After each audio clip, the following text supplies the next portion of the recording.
everybody, thanks for watching. You remember this guy. Here we Malaska. are. Good to see you. Good to see you, pal. We just got together again. It was, Mike, 11 months ago I saw you here. Right? So almost a year.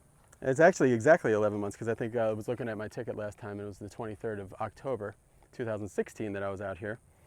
What has changed in your mind, in the way, in your philosophy, or what have you seen now that you've opened up your MalaskaGolf.com? Well, what's really interesting is we've noticed that the people, the viewers, like to watch typical person swing, watch what they do, and then they have an idea of, okay, they're over the top. I mean, it's easy to see that kind of thing, but what am I going to do to fix it? Yeah. So they like to see what the fixes are, which to me is great because people are starting to learn cause and effect. Yeah. I mean, it's one thing to identify, you know, you're falling back, you're over the top, you're slicing the ball, but what's really causing it? Yeah. You know, past just, well, the face is open or your path is off. I mean, that's pretty easy to see, but is there a mental thing in there? Is there a physical thing? And so they like to watch the process of what I do with people. Well, let's get straight into viewer questions and everything else. I'm going to adjust your microphone, Mike, just so it's not sticking out in the wind too much. That is better. All right, cool. So one thing that we'll get into, you mentioned it, it's the #1 most searched for thing on YouTube. It's, I think, the #1 most difficult problem in golf is over the top. When I make a swing that's like, you know, my wife could say, oh, Brendan, you're over the top.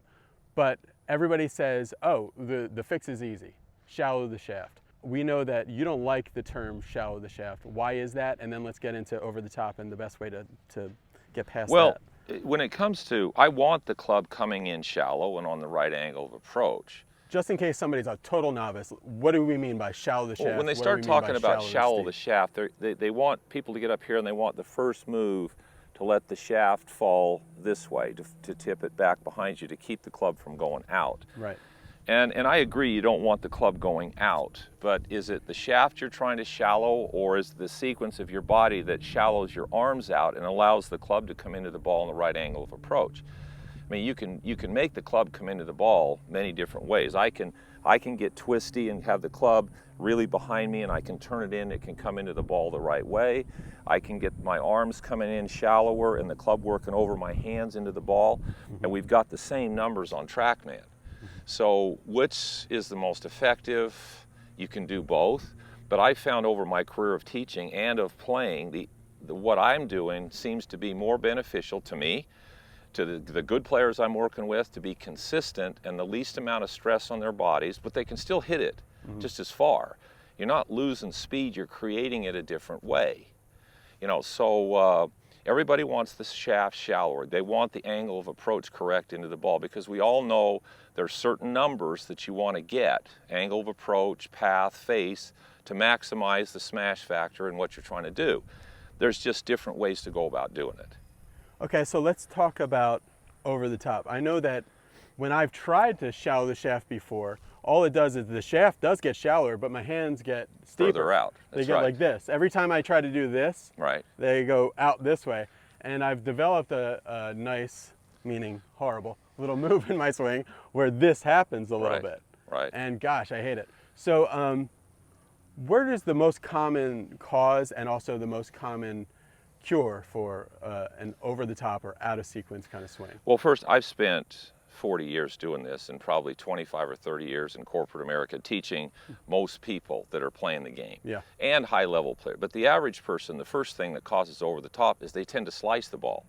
So they lose it to the right. Can you hit one? So the average person, they get here and they twist their shoulders and they go like this and the ball goes out to the right and slices. And very weak. And very weak because the club's glancing. If you watch that divot. Yeah, look at this divot, everybody. We'll get our GoPro. I mean, that divot is going way across the ball. You guys can see the alignment stick, and and that's, you go out to the tee box, you see that divot everywhere. That's okay. So the question becomes, you're over the top, how do you fix that? Well, after doing golf schools and working with people, thousands and thousands of people, I've tried it every different way. Yeah. The first thing, in my opinion, you have to fix is you have to fix their ability to square the face. Most of the time their grip is off. So when they come into the ball, the face is open, they slice it, and then they try to make their right side and their body tries to catch the face up. So even though they might not feel athletic, they're being pretty athletic in that move. because they're reacting athletically to this open face, and they're like, they've only hit 2 slices, and immediately their body knows, I got to do something to get it back online. Right, and what their instinct to catch the face up, because they think they've heard your shoulders and your hips control the face, they start twisting their shoulders and their hips, and usually their upper body way before their lower body. Okay. So they're way out of sequence trying to square the face. So the first thing I do with everybody is work on their grips and get their grips maybe a little stronger and get them to feel the face turning over. So all of a sudden now they get their grips better, and they get the face working a little better, and they come over it, and where does the ball go? Well, they pull hook it. So they've fixed the grip, and they've had the same sequence, and now they're hitting it dead left. Now they're hitting it dead left. So if I kept that exact same face, and I said, okay, now that ball went left and it hooked just a little bit, but I don't want it to go there, I want it to go this way. Yeah. Well, if I knew that was going to happen every time, all of a sudden making the club come shallower into the ball and feeling like I'm going to hit the ball a little more to the right wouldn't be that hard to do, because now you're trusting the fact that the ball's not going to go to the right. Okay. So your path will fix. Okay. So do you fix path first or do you fix face? I can tell you, over all these years, if people don't have face control, they're not going to fix path. There's no point almost. In my opinion, there's virtually no point, because they're going to go out on the golf course and they might look better on the video, but they go out to the golf course without face control and the ball goes sideways and they're terrible. If they get face control, whatever they're doing, they can start to make the club face make the ball go where they want it to go. That makes everybody that I work with better. More face control, more control of it, no matter what they're doing with their swings, they get better controlling the ball. So as a teacher, you can fix someone's grip in like a minute and a half. Right. And but to change someone's sequence can be like a lifetime's work. Right. So what is the key to, okay, we got a good grip, we'll assume that, which is hard to assume, but what's the key to get that sequence better in so many people that are just basically from the top spinning? Okay, if I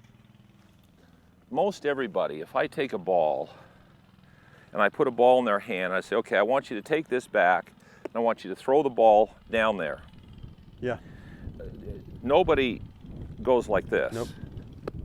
They just don't do it. So all of a sudden... So if you bring out a player that's never played golf and they do that, and then you put it in slow-mo, that's looking pretty good. It is, yeah. Yeah. Or if you have them just hold a club here and throw a ball into the ground down here, underhand like that. Yeah. Nobody twists. I'll try that, Mike, just because. So am I aiming the ball at where the ball would be teed up? Yeah. So let's imagine. We'll talk about that in a minute too, about how they get people tossing the ball. There you go. See, now there's no way, if that's your task, that you're going to twist. That's not my golf swing. I would like it to be, but I can feel that's not what I'm doing. Well, see, but that's the task you're trying to create right there. That's what a golf swing is, what you just did there. And so most people have a golf swing in them. It's instinct. Yeah. What we've done in our industry is taken most all of the instinct out of golf and tried to teach people how to walk when they already know how to walk. We haven't related it to movement patterns that they already know. So that's a pattern that most people are fairly successful with. Yeah. Now, if you have them get the feel for that pattern, their hips rotate, their sequence is good, their body stays out of the way, they change directions perfectly. Now, if you say, now, how are you doing that? Here's where the problem becomes. We have decided that we have to analyze every single move in a golf swing and break it down into the club's doing this, my body's doing that, my left shoulder's doing this, my hands are doing this. You can't, this is a motion. What you just did was a motion based on all your years of athleticism, and it's a pretty easy motion. It's not complicated. We've done a really nice job of extremely complicating something that didn't have to go that far. Yeah, in the last year I've had some success, as we were talking about, the last year I've had some success with flamingo drill, one of the things you suggested and that other people have. And I have on the channel had at least 200 opinions of, oh, here's why flamingo drill works. And here, it's because of this, this, this, and this. And I'm just like, I'm just really happy that I found something that works. I don't really care too much why. Yeah, right, exactly. Just, you're right. So if you take that drill you just did there. Okay. So if I put a ball on a tee here, you take this ball, put your club right there. We're going to just and then throw it down here. Okay, yeah. So pretend like and just nice and easy, and just throw it. Okay. Just throw it down there. Good. Okay, now set up to the ball. Yep. Put your hand on the club, really easy, just do the same thing. So direct the momentum of the club or throw the club head at the ball. Do exactly the same thing. I mean, why is this is not rocket science, for heaven's sake. No, that was pure. Yeah. Okay, so you just said, how are we going to make I still struggle with my change of directions? Right. Yeah. We just fixed you. You made one swing. Well, that's the next question that I had before we get to more of your guys' questions. I've been to, in the last year, I've been to about 20 different teachers, interviewing them about their different concepts and stuff. Right. And many of the teachers have had me do a drill or something where I've hit like flush shots. I'm like, oh my gosh, and then I think I've, cured golf or whatever. Right. There's some kind of disconnect between, like, for example, one thing that I did with a teacher 2 weeks ago. I had great success, step and hit. Yeah. And I was flushing it. Yeah. But there's some kind of disconnect in between drills, because I'm pretty good at drills. Yeah. Between drills and golf swing. Like, all the things I want to happen in slow-mo in my golf swing are happening in a lot of these different drills. Right. But how do we, get that into our games? Okay, the first thing you ask about relative to practice. So the first thing you have to do is the biggest difference. Okay. Yeah. The biggest difference between the range and the golf course is not the target, it's not the score. Those are all parts of it. Yeah. The biggest thing is time between shots. See, on the range, I mean, I can stand here and swing the club any way you want me to swing it. You give me 3 or 4 balls, because I'm good with my hands, I'll figure out how to square the face. Yeah. Okay, but now if all of a sudden I hit 1 or 2 fairly well and you make me stop and put at least a minute between each ball, now we're going to find out just how much I understand and if I can duplicate this. Okay. So what happens to you do those drills and you start doing them, and the drill puts the club in a position, and all of a sudden you go, if the club's here, my hands do this. If the club's here, and you get it squaring on the ball, and you're going, this is great. Yeah. Then you go to the first tee. Well, it's been 10 minutes since you hit a ball. Now you got a different club. There's been time between it, and you've got your old reflexes and your old belief system about what you think you're supposed to be doing. Yeah. See, this isn't just changing somebody's swing. You have to change their understanding of the task that they're trying to create. Okay. So your brain's a taskmaster. What is the task?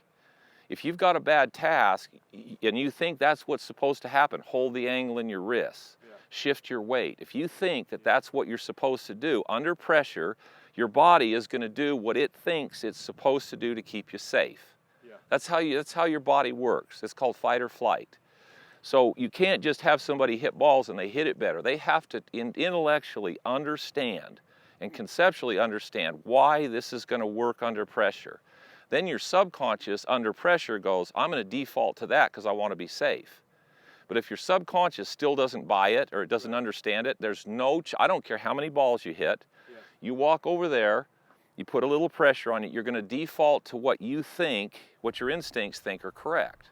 Right, because right now I feel like, talking to so many teachers and across the gamut, but intellectually I have a really good idea of what I want to do, but there's something almost like you said, like in that prehistoric lizard brain of mine that still thinks that this is gonna really be the thing to kill it. Exactly. I know intellectually it's not. I know. But it's so hard to change that part of you. You know consciously. Consciously, right. It's not. Yeah. But your subconscious still has a task built into it or a belief system that says, no. This is what's going to work. Yeah. That's why also too you have to be willing to make adjustments and try different things and see what works for you. Yep. It's not the same concept's not going to work for everybody. So the biggest thing, what I would tell everybody, regardless of the method you're working on, here's what you want to do. Now we've spent a minute and a half or 2 minutes talking. Okay, now can I stand up there now after that 2 minutes and make a swing and hit the ball pretty much the way I want to hit it? Yeah. Now if I can do that, okay, then probably I've got a pretty good sense of what I'm doing because I've put time between it. I've been a little distracted. Mm-hmm. Now you come up here. So it's been a minute since my drill. Right. So now you might want to do a reinforcement of the drill. So you could set a club down on the golf course. You don't have to hit a ball. You could set a club nothing down. illegal about that. Yeah, and feel what that feels like. Just reacting and throwing. Yeah, no, just go up there and just throw the club head or direct the momentum of the club head at the ball the same way. It's basically a replay of the other shot. Pretty damn good. Yeah. Okay, so we just gave you a drill and we put you through a time constraint and you still did okay with it. Now, if you mishit it, you've got another minute to figure out how to make an adjustment. See, part of learning how to play golf, there's so many people out there talking about how to swing a golf club. Okay, fine. But once you have any kind of swing that duplicates to some degree, how do you play golf? Thanks for watching, everybody. There's a whole bunch more content that I shot with Mike Malaska out in the desert on this last trip to Arizona that you'll see on Be Better Golf. So hit the subscribe button. Also hit the post notifications button, which is that little bell, because I'm going to start to do some more live videos with some of these guys, and the only way that you'll get to be a part of those live videos is if you see that they're happening, which is the post notifications button. And you'll get to see a lot more content that I shot on this trip and the trip that I took in 2016 over at BeBetterGolf.net. And don't forget about Mike's site, MalaskaGolf.com. Thanks for watching, everybody. See you later. Bye.